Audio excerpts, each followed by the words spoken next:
Յառնորնյալ հայսը մեծեմ մինչև հավիտյան։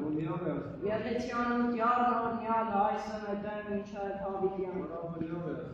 Եղեցի, հակառուն օրինակ, և մարգարեից, դու ես Քրիստոս Աստված փրկիչներ, որ լսել զարմային հայրական նորմից քո։ Լից ելուս մեզ ոտքովը քո սրտով։ Անուն Հոր և Որդու և Որդուի սրտով, ամեն։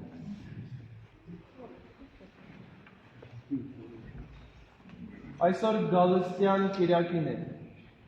այն վերջին հանդրվանը մեծ բաղկի կիրակիների, երբ որ վերջին անգամ բարաքույրը փակ է, մենք կատարում ենք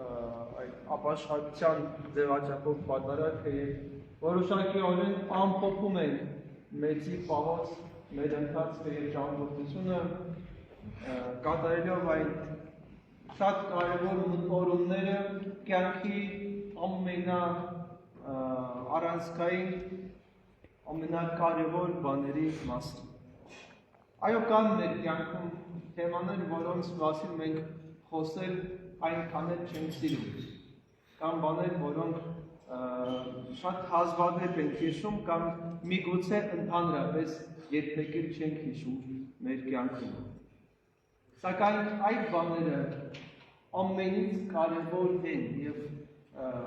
աշխարհի վայրիվերումները, աշխարհում տերող չարը մեզ խանգարում է, որպեսզի մենք մտածենք այդ կարևոր բաների մասին և Սուրբ Եկեղեցին մեզ հիշեցնում է, հատկապես մեծ բախքի ժամանակ մեզ հիշեցնում է կարևորագույն թեմաների մասին, որոնցից երևի ամենից գլխավորը այն է, թե ուր է գնում մեր կյանքը և ինչ է լինելու այս կյանքի ավարտին, ինչ է լինելու ժամանակի վախճանին և ինչպես պիտի մենք կարողանանք հանդիպել Աստծո հետ, ինչպիսին կլինի մեր և Աստծո հանդիպումը դեմ առ դեմ։ Եվ այդ ամբողջը մենք մտորում ենք Տիրոջ Գալստյան խորհրդի շուրջ, երբ որ եկեղեցին հիշում է Տիրոջ առաջին և երկրորդ գալուստները։ Առաջին գալուստը, երբ որ Քրիստոսը մարմին առավ, Աստծո որդին եկավ աշխարհ և մարդկանց քարոզեց, սերմանեց իր ճշմարտությունը և կարծես թե հեռացավ այս աշխարհից, մենք գիտենք, որ Տերը ավարտեց իր առաքելությունը խաչելությամբ, հարությամբ և համբարձմամբ և պիտի կա ժամանակ, երբ որ նա գալու է հունձքը հավաքելու իր սերմանած ճշմարտության, որքանով այն ապրեց մարդկանց մեջ և մարդիկ ինչքանով այդ ճշմարտությունը պտղաբերեցին իրենց կյանքում։ Անշուշտ Տիրոջ հեռանալ այս աշխարհից գոնե մեզ համար այնքան էլ ամբողջական և իրական չէր։ Այն իմաստով, որ թեև Տերը մարմնապես ապրեց այստեղ կարճ կյանք, բայց նա և իր խոստումը տվեց և այդ խոստմանը հավատարիմ մնաց, ասելով, որ ահավասիկ ես ձեզ հետ եմ մինչև աշխարհի վախճանը։ Եվ Քրիստոս մնաց այլ ձևաչափով, մնաց իր սուրբ եկեղեցու մեջ։ Եկեղեցին դարձավ Քրիստոսի մարմինը և եկեղեցու միջոցով Քրիստոսի ներկայությունը հարատև եղավ մարդկանց կյանքում և մեզ համար որպես եկեղեցու զավակներ Քրիստոսի հեռացումը որպես այդպիսին տեղի չունեցավ։ Եկեղեցու համար Քրիստոս չհեռացավ։ Ուղղակի փոխվեց իր ներկայության ձևաչափը, եթե մարդիկ Քրիստոսի կյանքերով կարող են հանդիպել Աստծո հետ, առերեսվել ցանկացած հանգամանքներով, ապա Քրիստոսի համբարձումից հետո յուրահատուկ ջանք է պետք մարդու կողմից, որպեսզի նա կարողանա հանդիպել Տիրոջ հետ և պիտի կարողանա դուրս գալ իր որոշակի սահմանափակումներից այս աշխարհի մեղքի իր սեփական սահմանափակումներից և կարողանա այդ հանդիպմանը արժանանալ։ Եվ այդ հանդիպումն է, որ եկեղեցի մարդկանց տալիս է նաև Սուրբ հաղորդության խորհուրդը, որովհետև ամենից կարևոր հանդիպումը դա այն է, երբ որ մարդը գալիս է Աստծո առաջ իր սիրտը բացելով եւ ընդունում է Քրիստոսին իր մեջ, Սուրբ հաղորդության միջոցով մենք արդեն իսկ որոշակի առումով ապրում ենք Քրիստոսի գալուստը մեր մեջ։ Այդ մասին խոսում է նաև Պողոս Արաքյանը, երբ որ հաղորդության խորհրդի պատրաստության մասին է ներկայացնում իր ուսմունք, ասելով, որ նույնիսկ եթե մենք պատրաստ չենք այդ հանդիպմանը, այսինքն պատրաստ չենք Սուրբ հաղորդությանը, մենք այստեղ խրատվում ենք, այստեղ ենք դատվում, որպեսզի աշխարհի հետ չդատապարտվենք։ Այսինքն մեր հանդիպումը Աստծո հետ արդեն լինում է, եւ մեզ համար Քրիստոսի երկրորդ գալուստը ոչ թե դատաստան է, այլ սպասում ավելի լավ կյանքի։ Գոնե այդպես պիտի լինի, որքանով մենք դա ապրում ենք կամ ընկալում ենք դժվար է ասել, բայց այո, դա հաճախ ներկայացվում է որպես մեծ դատաստան եւ Մատթեոսի ավետարանում տեսնում ենք, որ Քրիստոսը ներկայացնում է դատաստանի կերպով այլաբանորեն առակի միջոցով, ասելով, որ ինչպես ոչխարը բաժանում է այծերին ոչխարներից, այդպես եւ մարդու որդին պիտի բաժանի։ Սակայն չափանիշը, որով նա բաժանում է, այդքան էլ սպասելի չէր իր ընկերների համար, նա չի խոսում ինչ-որ կատարելության հասնելու մասին, անմեղության, սրբության կամ օրենքի լիարժեք կատարման մասին, այլ ասում է, որ ես ծարավ էի, ինձ հաց տվեցիք, ես ծարավ էի, ինձ ջուր տվեցիք, ես քաղցած էի, ինձ հաց տվեցիք, ես բանտարկված էի, ինձ այցի եկաք, ես հիվանդ էի, ինձ մոտ եկաք եւ այլն, այսինքն չափանիշը այն է, թե որքանով է մենք մարդ եղել եւ որքանով է մեր մեջ ապրել այդ գոնե մարդկային է, որքանով մենք կարողացել ենք դիմացել օգուտ տալ եւ այցելել դժվար ժամանակ, որտեղ երբ որ իրեն հարցնում են, բայց դեր երբ տեսանք քեզ ծարավ կամ սոված կամ մերկ կամ հիվանդ կամ բանտի մեջ, ասում է, եթե դա արեցիք այս փոքրիկներից մեկին, ուրեմն ինձ արեցիք։ Եվ դա դրեց որպես որոշակի սկզբունք բաժանելու արդարների եւ մեղավորների։ Դա եւս սպառիչ օրինակ չէ, դա օրինակներից մեկն է, որտեղ Սուրբ Գրքում ամենից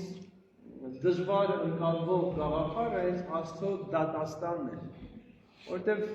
մեկտեղ մենք ընդգծում ենք, որ ամբողջ դատաստանը հայրը տվել է որդուն, հայրը ոչ ոքին չի դատելու, այլ ամբողջ դատաստանը տվել է որդուն եւ նա պիտի դատի։ Մյուստեղ Պողոս Արաքյալը եւ նաեւ Հովհաննես ավետարանի իր առաջին նամակում ասում է, որ դատաստանի ժամանակ մենք միջնորդ ունենք, բարեխոս ունենք միածին որդուն։ Այսինքն նա ստանձնում է նաեւ որոշակի դատապաշտպանի դեր։ Միաժամանակ հանդիսանում է եւ դատավոր եւ դատապաշտպան կամ միջնորդ բարեխոս։ Մյուստեղ Քրիստոս ասում է առաքյալներին, որ իրենք պիտի դատեն Իսրայելի 12 ցեղերը, Պողոս առաքյալը ասում է, որ սրբերն են դատելու աշխարհը եւ նույնիսկ հրեշտակներին, անկյալ հրեշտակներին պիտի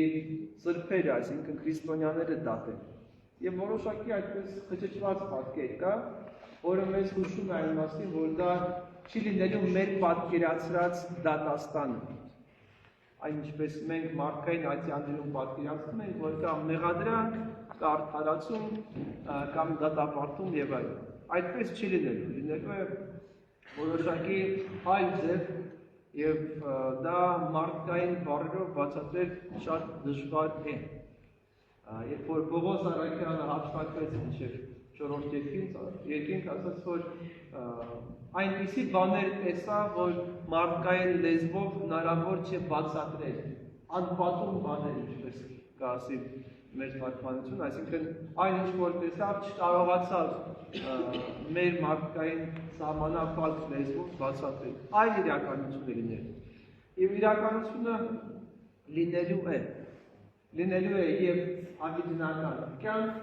եւ լինելու է հավիտենական դատապարտություն, հավիտենական տանջանք։ Այդ մասին Սուրբ Գիրքը մեզ հայտնում է եւ մենք այդ մասին շատ քիչ ենք խորում եւ մտածում։ Եվ վերջը, եթե նույնիսկ մենք մեր կյանքի օրոք չկարողանանք ականատես լինել Քրիստոսի երկրորդ գալստյանը, ապա մարդ իր կյանքի ավարտին պիտի որ հասնի իր անձնական Քրիստոսի գալստյան, այսինքն այսպես կամ այնպես մենք Տիրոջ առջև կանգնելու ենք։ Այս աշխարհում հանդերձյալում դա անխուսափելի է, դա լինելու է յուրաքանչյուրիս կյանքում։ Այս կամ այն պահին, այս կամ այն հանգամանքները, որոնք պիտի միայն Աստված։ Հարց այն չէ, թե դա երբ կլինի, հարց այն է, թե մենք որքանով դա ուզում ենք նախ եւ առաջ, արդյոք մենք վախենում ենք Աստծուց, արդյոք մեզ համար Աստված դատավոր է, որ պիտի մեզ դատապարտի մեր չկատարած բաների կամ գործած մեղքերի համար, թե մենք փափագում ենք հանդիպման, ինչպես հարսը Փեսային է սպասում, այդպես եւ եկեղեցին Քրիստոսին է սպասում։ Եվ քրիստոնեական վաղ շրջանում մարդիկ ամենից շատ սպասում են Քրիստոսի գալստյանը։ Պողոս առաքյալը նամակներում քաջալերում է համայնքին, ասել է, որ սպասեք, Տերը մոտ է, Տերը գալիս է։ Իրենց համար ամենամեծ սպասելիքը կյանքի եղել է այն, որ Տերը պիտի գա։ Հետագայում, երբ որ ավելի տարածվեց քրիստոնեությունը, մարդիկ մի փոքր աշխարհիկացան, հեռացան այդ հոգևոր ակտիվ սպասումից եւ հակառակ պատկերը հաճախ հանդիսացան, որ Քրիստոսի գալուստը պիտի լինի ահավոր դատաստան, մեծ եւ ահավոր դատաստան։ Եվ այդ վախը, որ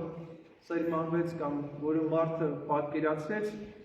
նսեմացրեց այդ կերպարը, որը եղել է վաղ եկեղեցում, որի օրինակը հարսի սպասումն է Փեսայի գալստյանը։ Այդպես է Քրիստոս ներկայացնում իր գալուստը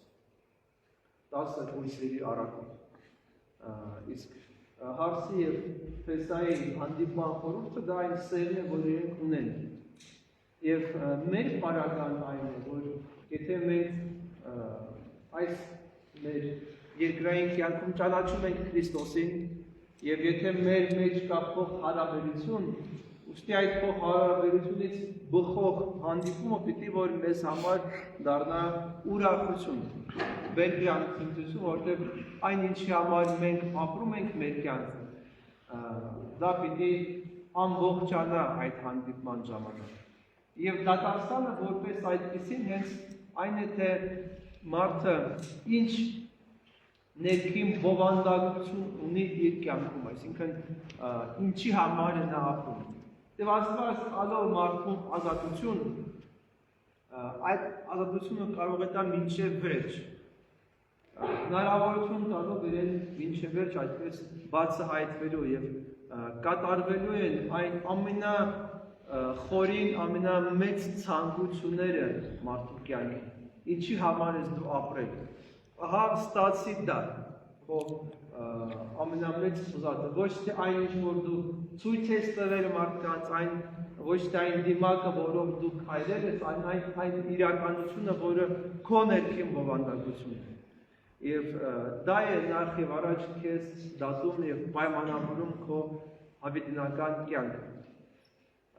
Եվ այստեղ արդեն գալիս են շատ լուրջ հարցեր, թե մեր ամենախորին եւ ամենամեծ ցանկությունները որոնք են կամ որն են, ինչն է մեր կյանքը։ Դե Պողոս առաքյալն ասում է, որ ինձ համար կյանքը Քրիստոսն է, իսկ մահը ձեռք բերում կամ շահ, ապա մեզ համար հարցեր կան, թե մեզ համար մեր կյանքը ինչ է եւ ինչ ենք մենք սպասում, ինչի համար ենք մենք ապրում։ Վերջը ավարտվելու է այս պատմությունը, վերջը այս ամբողջը մշտական եւ հավերժական չի լինելու, սիրելիներս, այս եկեղեցին բազում սերունդները տեսել մեզանից առաջ 7-րդ դարից ի վեր եւ մեզանից հետո եւս բազում սերունդներ տեսնելու են, մարդիկ գալու են մեզանից հետո, աղոթելու են, պատարակ են մատուցելու, խոսելու են Աստծո խոսքի մասին, բայց մենք այստեղ չենք լինելու, մենք այստեղ չենք լինելու, սիրելիներ, մենք այլևս կլինենք այլ իրականության մեջ եւ այդ այլ իրականության մասին ինչքան մենք շատ մտածենք, խորենք եւ պատրաստենք, այնքան արդյունավետ կլինի մեր կյանքը, որտեղ եթե դու հավերժականի տեսլականով ես գործում, դա ուղղորդում է քո կյանքը, դու այլ ձև ես անում, դու չես կարճում ժամանակավոր բաներին, դու կառուցում ես քո կյանքը այն հավերժական ճշմարտությունների վրա, ինչպես Քրիստոս ներկայացնում այն տունը, որը կառուցվել է ժայռի վրա։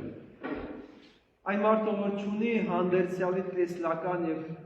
չի պատկերացնում, թե ինչպես նա պիտի կանգնի Աստծո առջև, նա հեշտությամբ կառուցում է տունը ավազի վրա։ Ամբողջը այս աշխարհից է, ամբողջը նյութն է, ամբողջը ժամանակավոր բաներն է, ամբողջը այն է, ինչ որ այսօր իրեն պետք է։ Երբ որ գալիս է այդ փորձության ժամանակը, այդ տունը քանդվում է։ Այդպես եւ մեր կյանքի հիմնաքարերը պիտի տան մեզ գրավական հավիտենական կյանքի, այստեղից է սկսում հավիտենությունը։ Մեր եւ Աստծո հանդիպումից այստեղ եկեղեցում պատարակի ժամանակ սկսում է մեր հավիտենական կյանքը, որովհետեւ մեզ համար այլևս հարազատ պիտի դառնա Աստծո արքայությունը։ Այն ինչ որ կատարվում է պատարակի ժամանակ, այս աղոթքը, փառաբանությունը, օրներգությունը, այդ ամբողջը լինելու է հավիտենապես։ Եթե մենք այստեղ դրան անմասնենք, եթե մեզ այստեղ ձանձրալի է, հետաքրքիր չէ, եթե մենք դուրս ենք գալիս պատարակից եւ մոռանում ենք ընդհանրապես որ այսօր պատարակի եղել ենք, այստեղ խնդիր կա։ Եթե այդ պատարակը մեր մեջ ապրում է, եթե մենք այստեղ զգում ենք մեզ հարազատ եւ չենք ուզում որ ավարտվի այս պահը, այս օրը, նշանակում է որ մենք այլևս հաղորդակից ենք հանդերձյալի, որտեղ Աստծո արքայության մեջ հավիտենական պատարակ է լինել։ Հավիտենական Աստծո ներկայություն է։ Մենք չենք խուսափի, չենք փախնի այդ ներկայությունը։ Այստեղ կարող ենք փախնել։ Եկեղեցում մենք որոշակիորեն առնչվում ենք Քրիստոսի հետ, այդ ներկայությունը ունենք եւ փորձում ենք փախնել դրանից, մոռանալ։ Այնտեղ չի լինի այդ հնարավորությունը, մենք մշտական այդ ներկայության մեջ ընդունելու եւ դրան պատրաստվելու համար մեզ ժամանակ է տված կյանքի։ Աղոթքն է մեզ պատրաստում, պատարակն է պատրաստում, Քրիստոսի կյանքի ընդօրինակումը, ողորմությամբ, արդարությամբ, ճշմարտությամբ, դա մեզ կերտում է որպես հավիտենական արարածներ։ Մենք այստեղ կերտվում ենք եւ եթե մեր մեջ բյուրեղանում է Աստծո ճշմարտությունը, այդ բյուրեղացումը այլևս ոչ ոք մեզնից չի կարող խլել, մենք հավիտենական։ Եթե Աստծո ճշմարտությունը մեր մեջ չի ապրում, կամ մեր մեջ ինչ-որ հիմնական բաներ կան, որոնք հակառակ են այդ ճշմարտության դատաստանը լինելու է։ Այն ամբողջ ինչ որ կա մեր մեջ եւ համահունչ չէ Քրիստոսի բերած ճշմարտության, այդ ամբողջը ոչնչացվելու է, այրվելու է, ինչպես Պողոս Արաքյանն ասում, որ եւ կնմանվի այն մարդը կարծես թե կրակից փրկված մեկի, ամբողջը այրվելու է։ Եվ այսօր մեզ Տերը տալիս է ժամանակ մտածելու կյանքի կարևորագույն բաների մասին, մեր եւ Աստծո հանդիպման մասին։ Ինչ կասենք մենք, ինչ պատասխան կտանք, ինչպես կներկայանանք, ինչպես ենք մենք դա պատկերացնում եւ դրա համաձայն մեր կյանքը շրջելու։ Չանելու մեր կյանքում ոչ մի բան, որի համար մենք կամաչենք, երբ որ կանգնենք Քրիստոսի առաջ։ Երբ որ տեսնենք իր ձեռքերի վրա մեխերի վերքերը,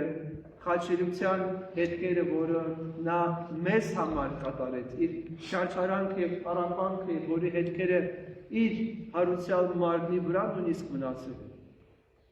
ամաչելու ենք շատ բաների համար։ Դրա համար պիտի այսօր մտածենք ինչպես մենք առանց ամոթի ուրախությամբ, բերկրանքով, ինչպես երկու իրար սիրող անձնավորություն կհանդիպեին, այդպես պիտի լինի մեր եւ Աստծո հանդիպումը։ Սուրբ Գրիգոր Նարեկացին Աստծո դատաստանը նկարագրում է որպես վայր ժամադրման, ժամադրություն է կոչվում։ Աստծո դատաստանը եւ Աստծո հետ հանդիպումը ժամադրություն այն է, որ երկու սիրելի մարդ իրար հանդիպում են։ Եվ մեր կյանքը ևս պիտի լինի պատրաստություն այդ ժամադրության։ Քրիստոսի հետ սիրո հանդիպման, որպեսզի չլինի մեզ դատապարտություն մեր կյանքը, այլ մեր կյանքի հատուցումը, մեր կյանքի այդ ամբողջական լռումը լինի Տիրոջ հետ եւ իր արքայության մեջ։ Թող Աստված ուղղորդի բոլորիս այս մեծի պահոց ճամփորդությունը շտկելու մեր վարքը, շտկելու մեր կյանքը, համահունչ դարձնելու մեզ Քրիստոսի բերած ճշմարտությանը եւ պատրաստվելու այն մեծ հանդիպմանը, որը սպասում է իրականությունից։ Աստծո սերը, շնորհը,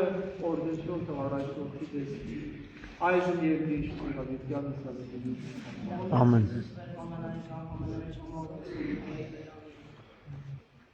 Օրհնյալ երեքի շնորհացուն փոքրույն երթակի խաղաղություն։ Եվ Տերը մեր Հիսուս Քրիստոս եղեցին ձեզ, Դավանեսյանս։ Ամեն։